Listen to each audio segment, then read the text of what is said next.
اف هشت محوله لورگا پنابرا مخموره چالاکین جور به جور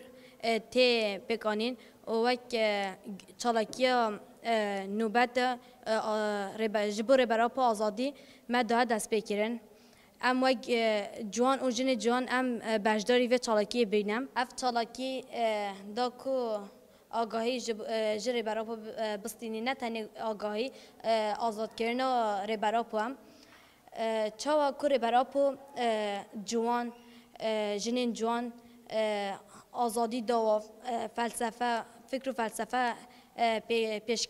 پیشکشی وکر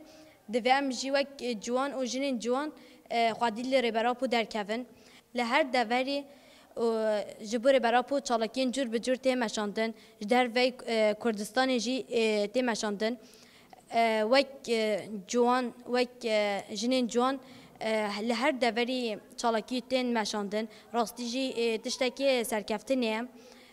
جبو گله کرد ام جوک جنین جوان بانگازی مش توایی جوان و جنین جوان او کو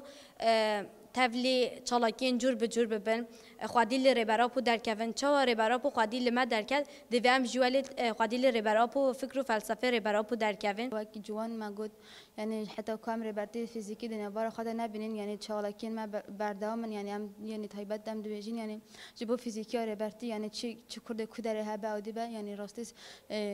چالاکی یعنی دست به چالاکی بکن یعنی دنیا و دیده یعنی جبر کام ربارتی فیزیکی نبار خدا ببینین یعنی راسته اول یعنی اول چند سال یعنی ربارتی دنیا و چادریت و تجدید لسه تجدید ربارتی تکرین یعنی راسته یعنی اول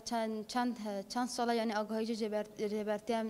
نوع گردن یعنی راستی به او دیده یعنی هم شرمزار نه گل کرتنه یعنی چه گل کو بخواد یعنی آزاد بجی آزاد او دی بگه یعنی